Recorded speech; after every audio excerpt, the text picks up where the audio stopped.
हम अपने आज की वीडियो में सर्कल से रिलेटेड कुछ बेसिक कंसेप्ट्स को समझने की कोशिश करेंगे।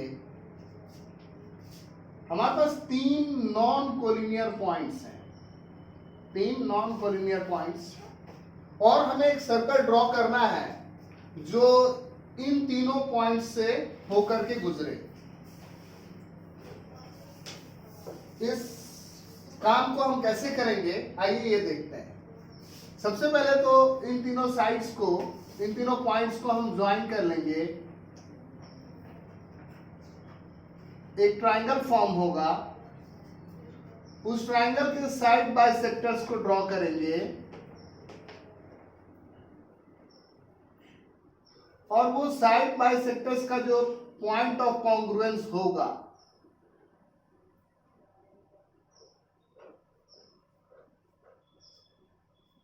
उस पॉइंट को अगर हम सेंटर माने, उस पॉइंट को अगर हम सेंटर माने और ये डिस्टेंस, चाहे ये डिस्टेंस चाहे ये डिस्टेंस ओ ए बी या सी, ओ ए या ओ बी या ओ सी, इसको हम रेडियस माने और एक सर्कल घुमाएं तो वो सर्कल बनेगा। और वो सर्कल बनेगा कैसा? वो सर्कल ऐसा होगा जो इस ट्रायंगल के तीनों वर्टिसेस से होकर गुजरेगा और ये सर्कल सर्कम सर्कल कहलाएगा।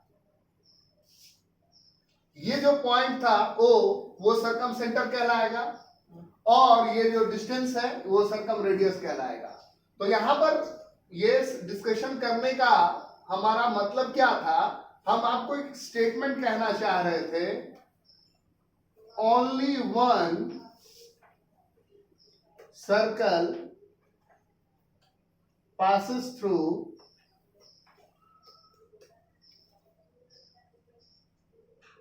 three non-collinear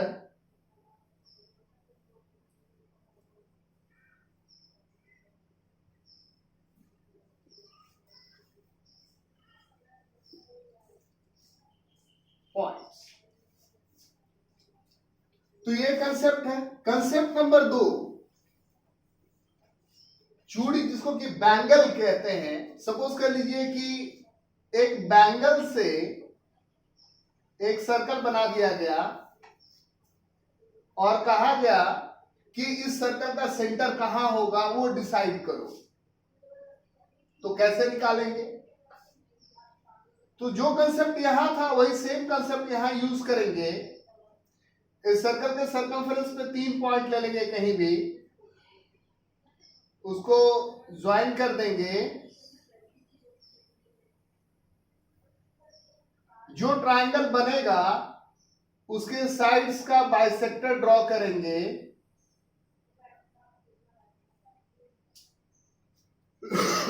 और उन बाइसेक्टर्स के पॉइंट का जो कॉन्ग्रुएंस होगा, जहां पर वो तीनों बाइसेक्टर मीट करेंगी, वो इस सर्कल के लिए सेंटर होगा। ये डिस्कशन अगर हमने कर लिया है तो एक तीसरा डिस्कशन भी कर ही लेते हैं कि एक ट्रायंगल दिया हुआ है और उसमें कहा कि एक ऐसा सर्कल बनाओ जो इस ट्रायंगल के अंदर में दिखे आपको। तो उसमें क्या करेंगे? एंगल बाइसेक्टर ड्रॉ कर लेंगे और ये एंगल बाइसेक्टर्स का पॉइंट ऑफ कॉन्ग्रुएंस जहां होगा उस पॉइंट को सेंटर मानेंगे और उस पॉइंट से साइड का जो डिस्टेंस है, उस पॉइंट से साइड्स का जो परपेंडिकुलर डिस्टेंस है, ये एबीसी ट्रायंगल है आपका, AO BO CO are the bisectors of angle A, angle B, angle C, और इनका जो पॉइंट ऑफ कॉन्ग्रुएंस हुआ वो कहलाएगा इन सेंटर। और उससे ए बी की दूरी OM, BC की दूरी ओ एन, ये ओ एम इक्वल होगा ओ एन के, वो इक्वल होगा ओपी के, और वो होगा रेडियस के इक्वल।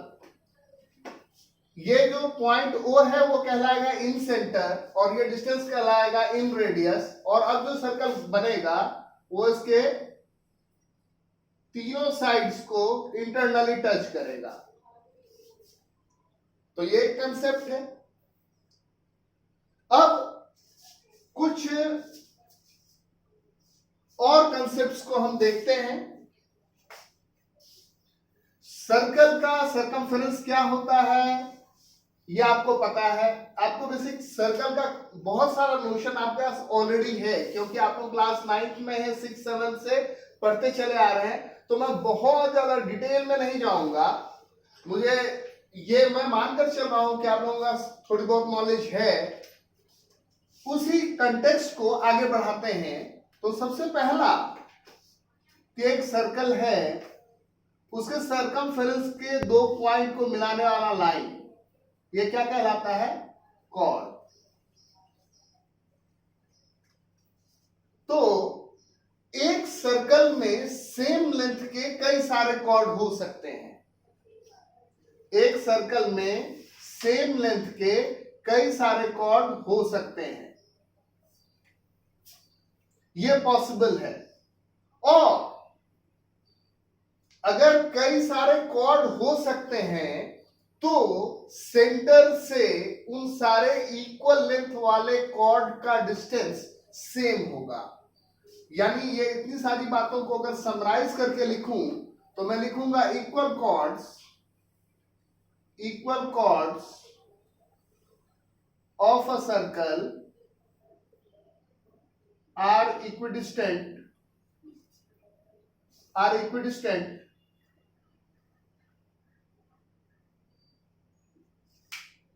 from center। यानी एक सर्कल में अभी सिर्फ दो ही कॉर्ड ले रहा हूं, और मैं क्या मान रहा हूं कि इनकी लेंथ इक्वल है। यानी इफ ए बी इक्वल है सी डी के, तो सेंटर से इसका डिस्टेंस ओ एम इक्वल होगा सेंटर से इसका डिस्टेंस ओ एन के। तो ये हुआ concept number 1। Concept number 2,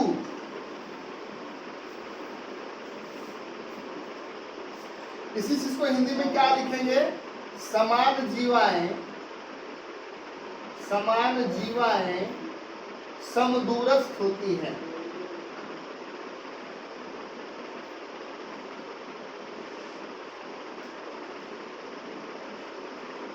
concept number 2, जो यहां लिखा है जस्ट उसका उल्टा। क्या? Equidistant chords from center are equal in length।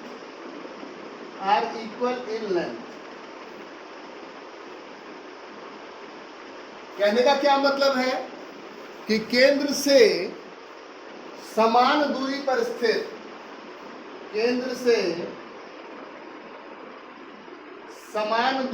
स्थित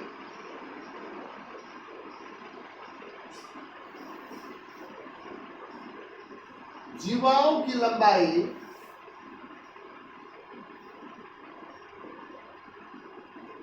समान होती है।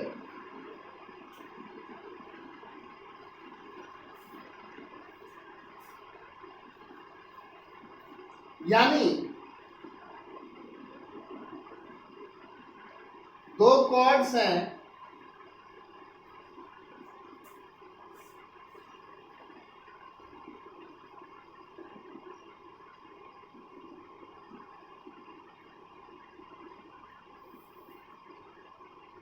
और यदि सेंटर से इसका डिस्टेंस OM सेंटर से इसके डिस्टेंस OM के इक्वल है, इफ OM इक्वल्स ON तो कॉर्ड PQ का लेंथ इक्वल होगा कॉर्ड AB के लेंथ के।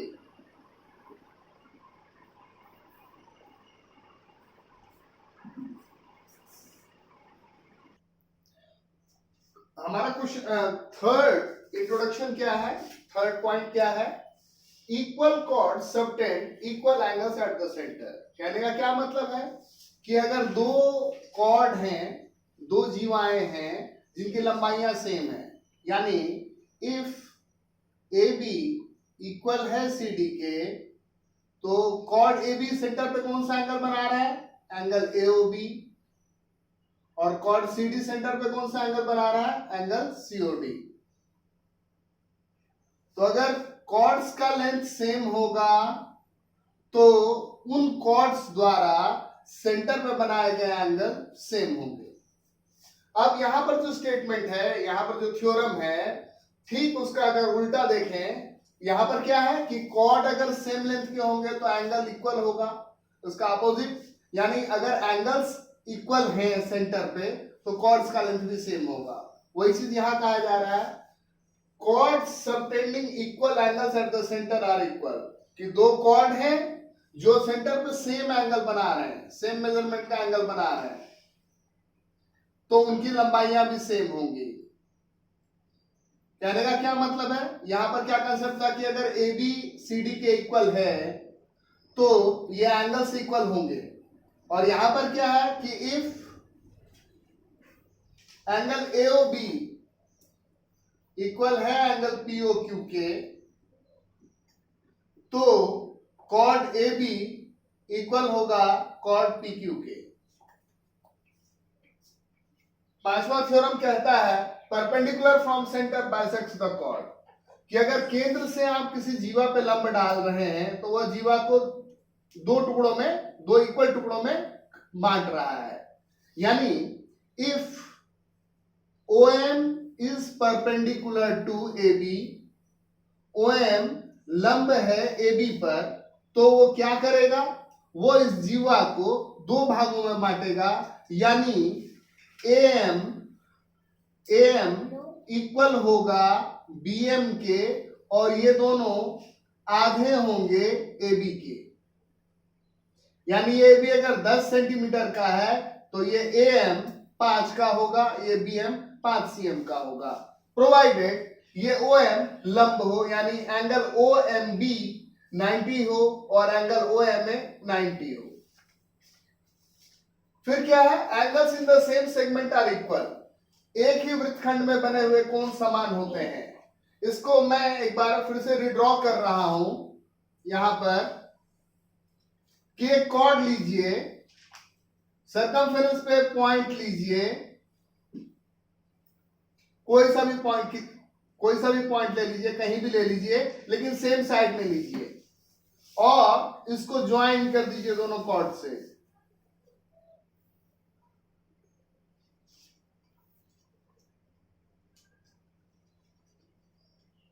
अलग अलग नाम रख दीजिए, इसका रख दीजिए CDE। तो ये सारे एंगल्स जो बन रहे हैं इन्हें कहा जाता है angles in the same segment, और ये सारे इक्वल मेजरमेंट के होंगे, यानी value of angle ACB equal होगा वैल्यू ऑफ एंगल ADB के, जो कि इक्वल होगा एंगल AEB के।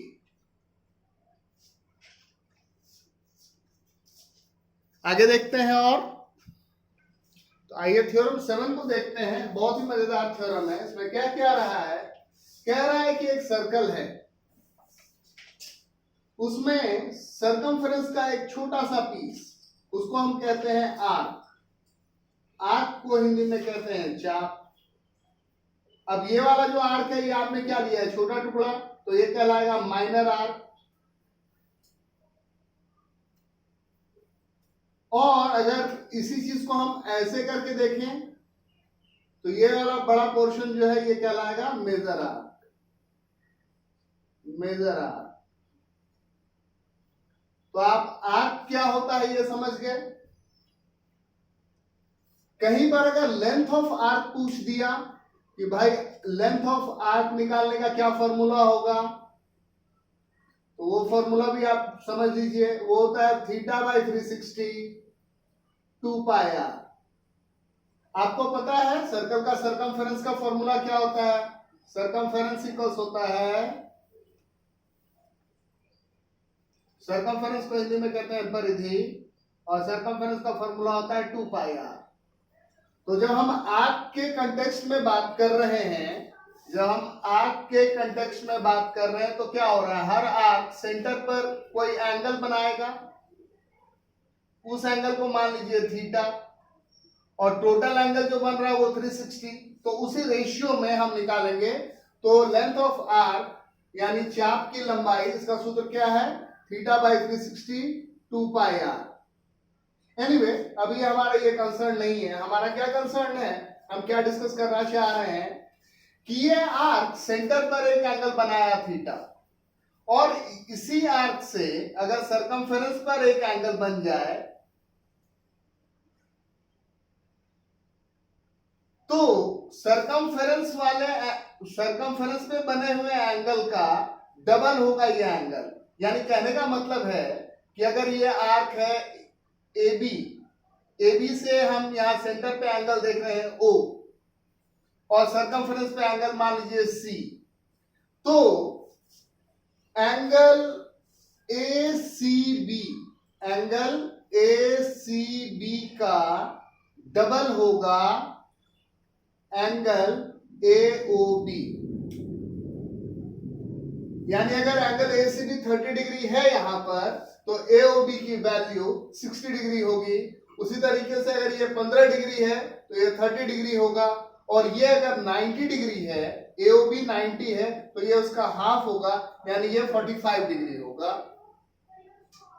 थ्योरम क्या है, an angle subtended bye an arc at the center is double the angle subtended by it at any point on the remaining part of the circle.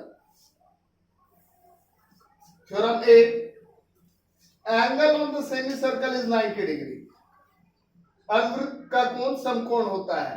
यानी अगर ये AOB डायमीटर है, तो ये AOB diameter है, ये हमने सर्कल का डायमीटर खींच लिया, और सरकमफेरेंस में कहीं भी पॉइंट ले लीजिए, कहीं भी, तो जो एंगल बनेगा, ये अगर पॉइंट हमने C लिया है तो ये 90 डिग्री का होगा, एंगल ACB की वैल्यू 90 होगी। अगर ये पॉइंट यहां ले लिए हैं तो ये एंगल ADB वो भी 90 ही होगा। एंड सिमिलरली आप कहीं भी ले सकते हैं, उससे कोई खास फर्क पड़ता नहीं है। अब आइए थ्योरम 9 को समझते हैं। कहता है कि एक ऐसा क्वाड्रिलैटरल जिसके सारे वर्टिसेस सर्कल के सरकमफेरेंस पे हों, तो उसे हम साइक्लिक क्वाड्रिलैटरल कहते हैं। यानी ABCD एक साइक्लिक क्वाड्रिलैटरल है। ABCD is a cyclic quadrilateral, एक चक्रीय चतुर्भुज है। क्यों? क्योंकि इसके सारे वर्टिसेस सर्कल के सरकमफेरेंस पे हैं। अब ये बगल वाले डायग्राम में आप देख रहे हैं, मैं पूछूंगा कि क्या ये एक साइक्लिक क्वाड्रिलैटरल है, तो आपका जवाब होगा नो, इट इज नॉट। मैं पूछूंगा रीजन, ये क्यों नहीं है। क्यों? क्योंकि इसका जो फोर्थ वर्टेक्स है वो सरकमफेरेंस पे नहीं है। सिमिलरली अगर ऐसा बना दूं, क्या ये एक साइक्लिक क्वाड्रिलैटरल है? नहीं, ये भी साइक्लिक क्वाड्रिलैटरल नहीं है।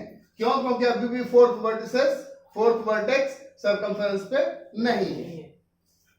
और साइक्लिक क्वाड्रिलैटरल की एक बहुत बड़ी प्रॉपर्टी होती है, क्या? The opposite angles of cyclic quadrilateral are supplementary. किसी भी साइक्लिक क्वाड्रिलैटरल में अपोजिट एंगल्स जो होते हैं वो सप्लीमेंट्री होते हैं। यानी अगर ABCD एक साइक्लिक क्वाड्रिलैटरल है तो उसमें एंगल A और एंगल C मिलकर के 180 डिग्री होगा, एंगल B और एंगल डी मिलकर के 180 डिग्री होंगे। वो किसी केस में इक्वल भी हो सकते हैं और नहीं तो अलग अलग भी वैल्यू होगा। तो कुल मिला जुला करके ये एक ओवरव्यू था आपके लिए सर्कल टॉपिक का, सर्कल चैप्टर का, जो कि चैप्टर 10 है आपका। इस कंसेप्ट को समझ करके आप सारे को बना सकते हैं। मैं डिस्क्रिप्शन में सर्कल के बारे में और डिटेल्स के लिए जो मेरा एक वीडियो है मैं उसका लिंक दे दूंगा, आप उसको देखिए। तो और बहुत सारे कंसेप्ट कि सेगमेंट क्या है, सेक्टर क्या है और कैसे इसके बारे में और डिस्कशन करते हैं, ये सारी चीजें क्लियर हो जाएंगी।